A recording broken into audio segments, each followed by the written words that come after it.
What's up guys, we're back in the shop today with something very special, and no, it's not this, even though it's incredibly dusty. Jeez, look at that.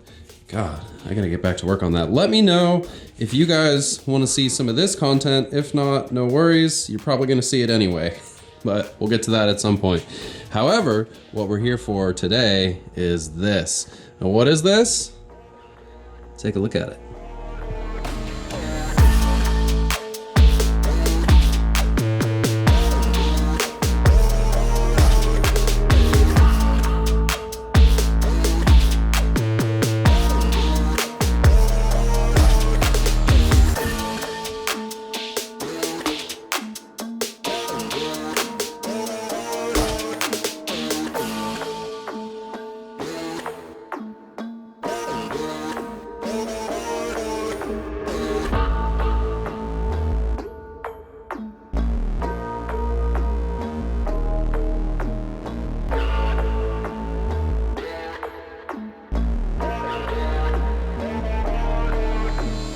Okay, so we're back from our little wheeling expedition with the IR60 and learned a couple of things while we were out there. I had a ton of fun.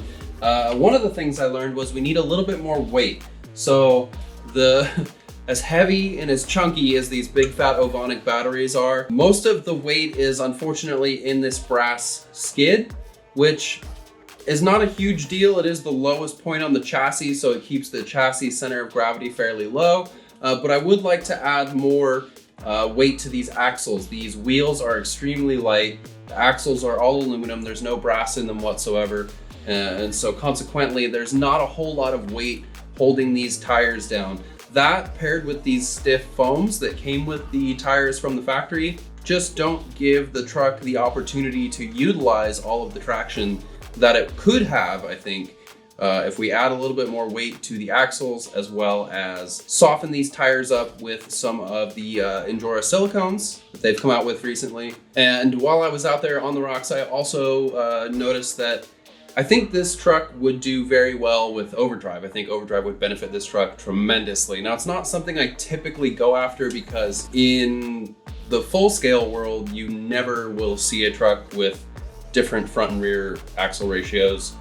Truck would pull itself apart, it would be a disaster, it wouldn't work out well. Not a great idea. I'm not sure if even professional rock crawling trucks do that kind of thing. They might, but I don't know. Regardless, on this truck, I think it would be extremely effective and extremely helpful. So I went ahead and picked up a set of underdrive rear and overdrive front diff gears, and I think that's really gonna help this truck out a lot, combined with the added weight of the brass and the axles down low, as well as a little bit softer tire compound. I think we're gonna be doing great next time out on the rocks. So why don't we come in a little bit closer, take a better look at these parts, get these axles stripped apart, and get our new goodies on. We'll see how this thing performs out there on the rocks.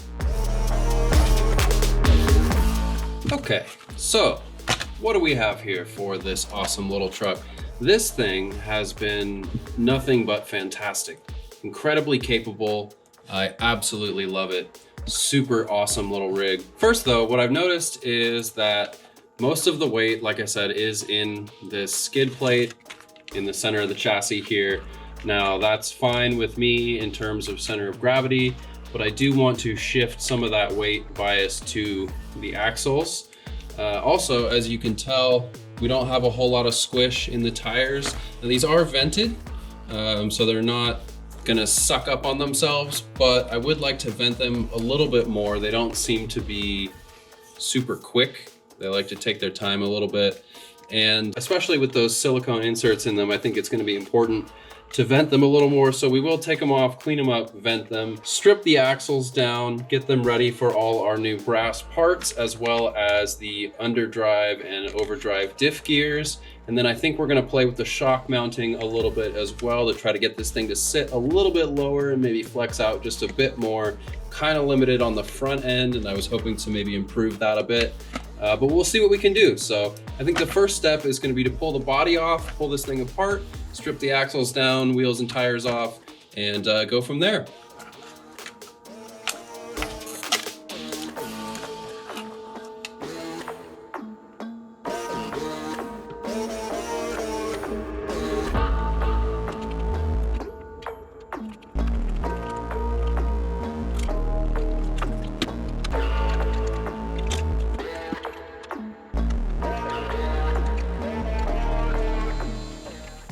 right, there's our body off. This thing is super lightweight, very well made. I'm super happy with it. I really like how it's been holding up to the abuse so far. I found my other mirror. It was on my indoor course, so I have 2 mirrors again. I'm pretty happy about that. In the future, I would like to get this body to sit much lower on this chassis, much lower. But that's gonna require removing these electronics, maybe creating some sliders, definitely redesigning the front and rear mounts. So that's gonna be a lot of work. I will get to that at some point in the future, I'm sure, but I am pretty happy with how it sits for now.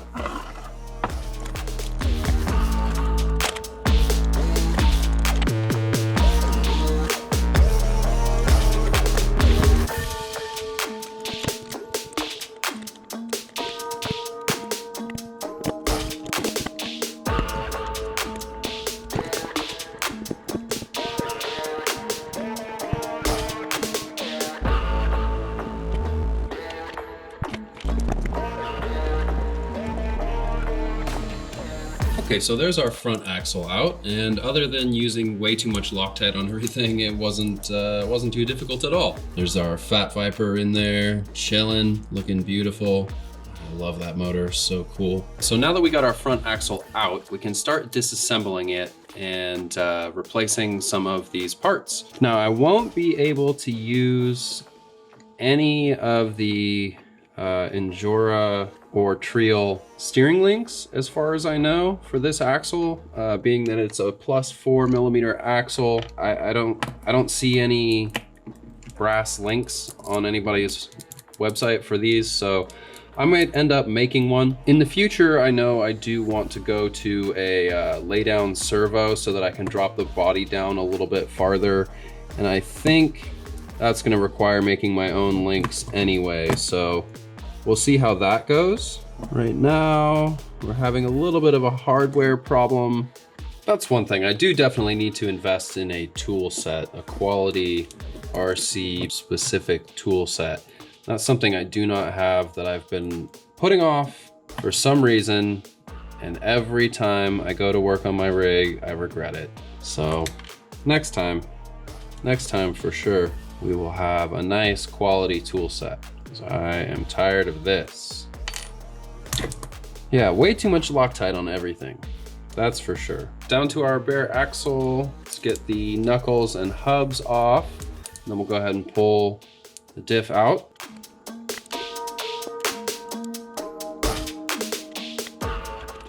These are our hubs and axles out. These seem to be pretty high quality pieces. There's nothing wrong with these. They're just incredibly light because they are aluminum and very low profile, which is nice, but I want to add some more weight. All right, let's go ahead and pull our diff gears out. Ring and pinion. Well, they are greased from the factory, unlike the Traxxas set, which is nice.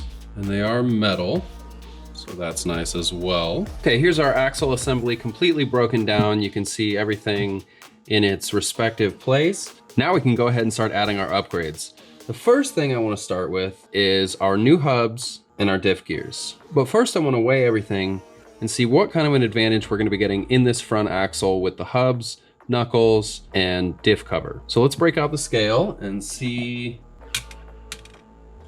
Okay, so the set of aluminum knuckles, hubs, and diff cover comes to 10.4 grams. So we'll see what that compares to once we get our brass parts on here.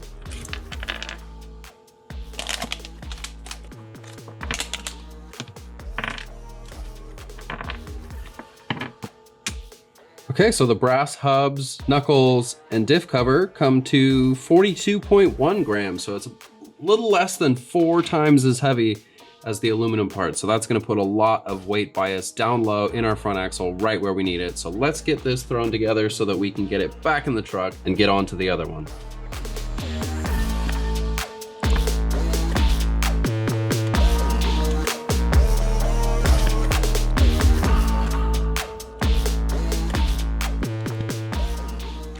Hubs in, I'm gonna hold off on the bushings until we get to the knuckles, but let's go ahead and get our ring and pinion gear in here first. That's gonna be our next step. I think I forgot to talk about these parts as well. I did pick up the Injora black brass knuckles and hubs. These are their knuckles here. These are the 9-gram option. I am super happy with how these came out, how they look. Very good looking items. They fit perfectly into these axle housings, and they match these diff covers. These diff covers look super slick, and they are gonna add a ton of weight down low. So very, very cool parts. Up next is our ring and pinion set. Now what we've got for the front is a 12-tooth pinion and a 12-tooth pinion and a 22-tooth ring gear. And that's gonna give us about a 9% overdrive in the front axle. Combined with the 10-24 rear axle set that we got, that's gonna give us about a 25% final overdrive, underdrive ratio, I guess, split between the two axles. So that means our front wheels gonna be spinning about 25% faster than our rear wheels, gonna give us much, much, much greater performance climbing up and over tall obstacles, heavy things, lifting that rear end up over the ledge, and getting where we wanna be. So let's go ahead and get these in here, swap our bearings right over from the old set. We'll drop our new pinion in first. And I have fat fingers. This is difficult. Okay, there we go. Drop our new pinion in, drop our new ring gear in, and give us a big old glob of the old red grease. This is my favorite stuff to use. Works incredibly well, lasts forever, really cheap. Keep everything nice and quiet and lubed up in there. And then we'll go ahead and throw our new brass diff cover on. These Endura parts come with all new hardware, which is really nice. However, you do quickly end up with a lot of extra little screws. All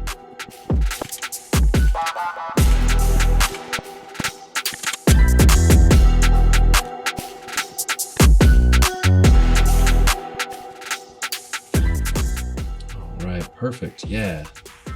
That looks tough. I love it. And it feels much heavier. So next step, let's go ahead and get our axle shaft back in place here with the bearing. And then we'll follow that up with our new brass hub. We gotta insert our bearings first. The Endura parts do not come with new bearings. The Trio parts, in my experience, do.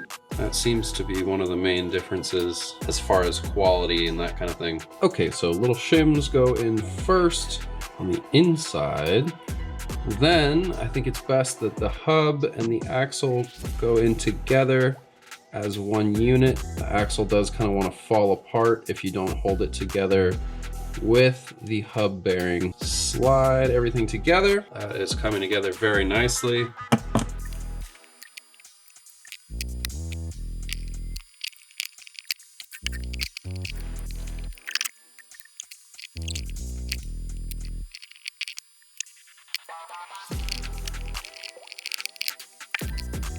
All right, there's our upgraded axle assembly all together. Man, that thing looks so good. Let's go ahead and get this mess cleaned up, and then we'll get the front axle back in the truck, get the rear axle out, take a look at that, and then we can move forward. I don't want to clean this though. It's boring. So we'll just hit her with the, oh man, whew. I got some on me, gross. It's always nice when you can just breeze through the struggly bits, isn't it? So went ahead and got our front axle back in the truck. Everything is looking fantastic. It fits great, it feels great. I discovered there are some little set screws that go in here in the side of this servo mount, and it does prevent the servo mount from rotating back and forth, which I believe is probably a good thing, but I think it's limiting my down travel. I'm not sure. Comment down below if that little set screw limits your down travel on the TRX4M. I am eventually gonna go to a lay down servo, I'm sure, so that won't be a problem in the future, but kind of interesting, I thought. Now, next thing I wanna do is go ahead and flip these shocks over. I'm not super happy with these shocks overall, but I think we can get a little bit more performance out of them by flipping them over, transferring that center of gravity down a little bit lower, and readjusting the mounting point on the frame as well.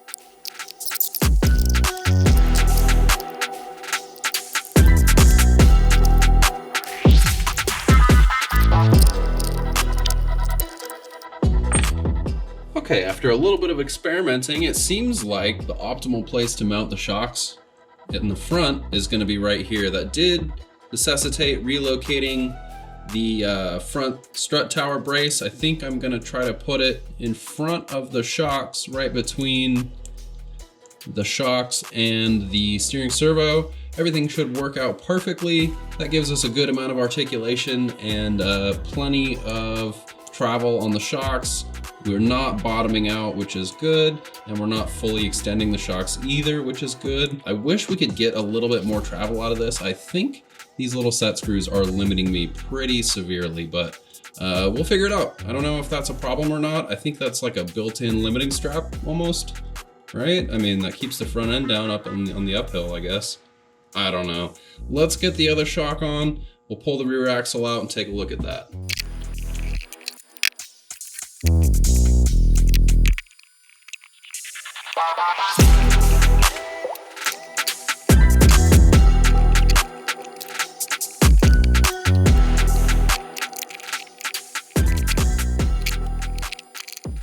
Success! Okay, so we got front shocks relocated into what seems to be a much more ideal location.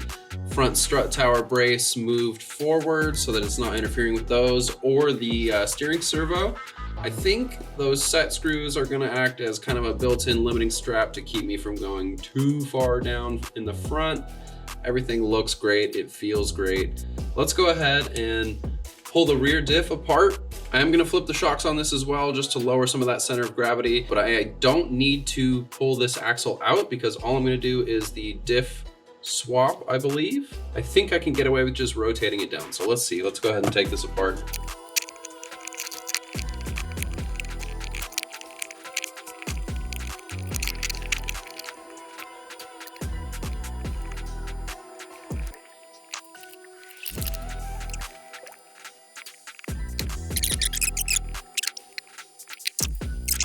Now, unlike the front, this is a 10-24 16% underdrive set. So this is gonna drive the rear 16% slower than the front, which is actually gonna be driven 9% faster than it normally would be. So we're gonna have a total of 25% difference between the front and the rear axles, which is gonna give us a lot of climbing advantage on those steep uphills. Drop our pinion gear in here.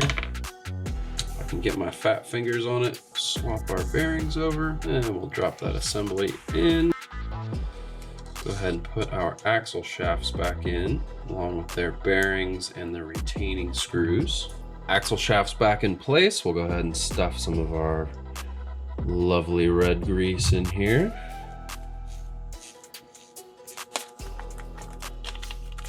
And then, like the front axle, we'll go ahead and replace our diff cover with one of the Injora brass diff covers. Now this is the only brass that we're gonna be adding to the rear axle, so we are only gonna be gaining a couple of grams, but that's okay. We don't need to add any extra weight to the rear axle, just a little bit of extra traction.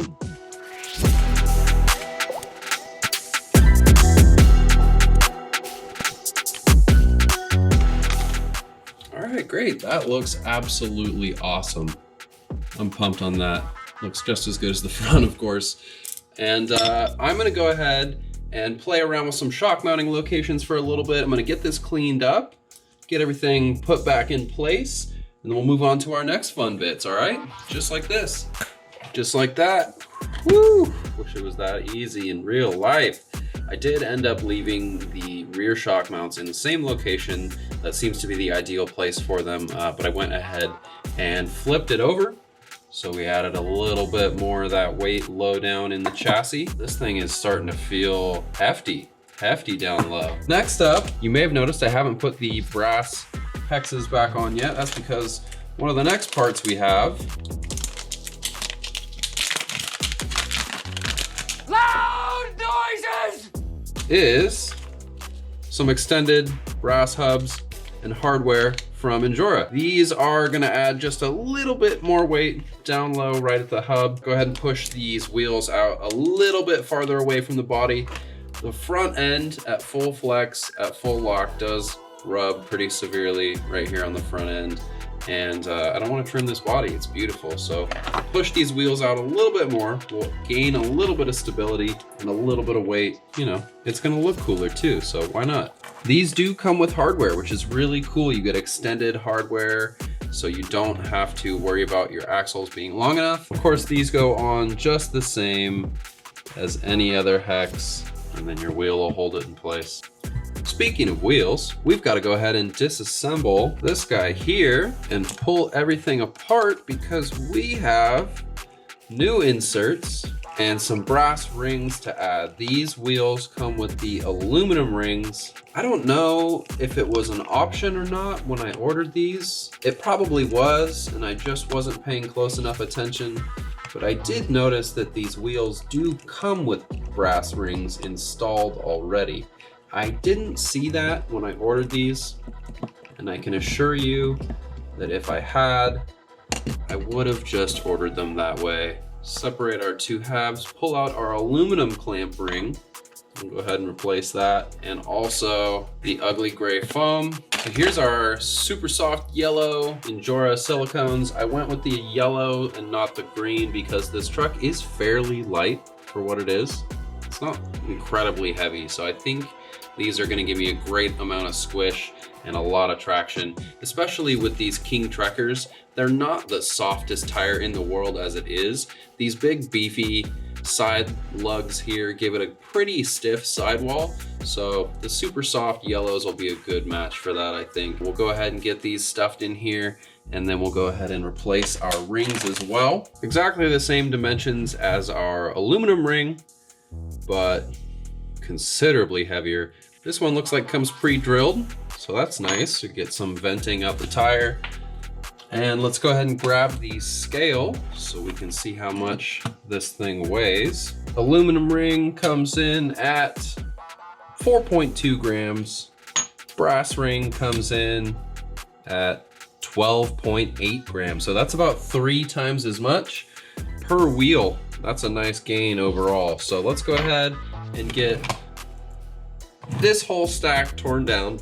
We'll get everything cleaned up. We'll get our silicones installed, and then we'll go ahead and get everything reassembled back on the truck, take a look at it, and then take it out on the rocks, see how it performs.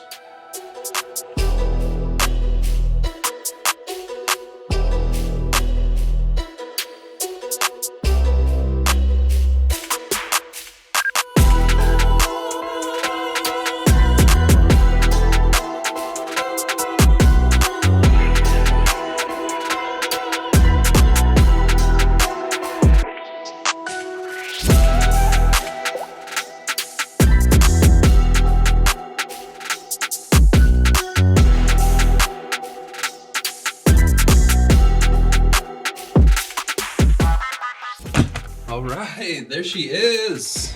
Complete, reassembled, looking better than ever. I absolutely love this truck. I've gone ahead and assembled it with the slightly smaller Tattoo 650 milliamp hour battery, 3S still, that I picked up a little while ago. It's just a little bit smaller and a little bit lighter than the Ovonic option. I think that's a little bit better. I really dig this. I mean, the adjusted shock points seems to sit a little bit nose down, which I really like. Put that front end down in the dirt. Seems real nose heavy now. I really like that. Shocks look, I don't know, better this way, I think. Seems interesting. Still not a giant fan of this springless setup, but we'll run it this way for a while, compare it to how it was previously, and see how I like it. The truck itself is considerably heavier now. Definitely much heavier, so that's gonna be excellent, gonna give us a lot more traction on the rocks. The yellow silicone in these Injoras are, they're nice. They give you a nice, soft, squishy little layer there, and then you have the hard sort of inner core, and then there's a good amount of sidewall support. This truck, with these foams, especially the factory foams that came with these King Trekker tires, this thing would just lay right over as soon as it put any weight onto the sidewall. Now with these yellow silicones, I mean, it can stand right over on the sidewall without rolling over. That's gonna be a huge advantage over those foams. I am super impressed with this truck. Let's go ahead and grab our controller here. So you can see, gone ahead and reassembled everything just the way it was before. Like I said, here's that Tattoo 650 milliamp hour battery. I'm super happy with this thing so far. Seems to be performing really well. Go ahead and turn everything on. The biggest test is gonna be to see how it performs with this overdrive. So you can see we've got the Fat Viper in there turning real slow.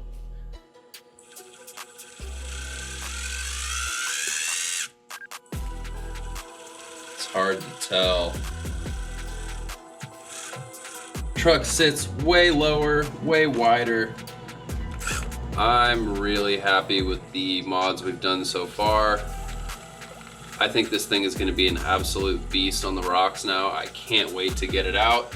And let's stop talking about it, huh? Let's go hit the rocks.